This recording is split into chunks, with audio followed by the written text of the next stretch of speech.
This is Chris from Total Parts Plus, and today we have a 2004 Mazda 3 SP23 sedan, stock reference number 5802. This shape runs from the 10th month 2003 through to the 6th month 2006. It has an L3 2.3 litre 4-cylinder petrol engine backed by a 5-speed manual front-wheel drive transmission.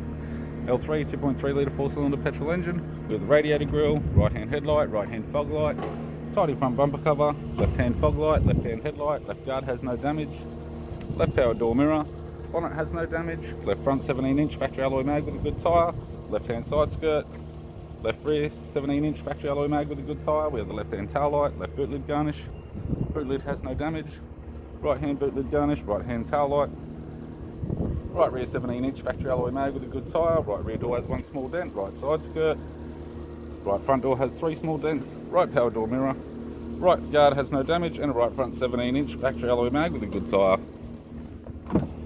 We have the driver's side door trim, power window master switch. This vehicle is fitted with black and blue cloth interior, manual type console, 5-speed manual gear shifter, climate control, heated controls, 6-stack CD player, display screen, courtesy lamp, left sun visor, right sun visor, and the instrument cluster.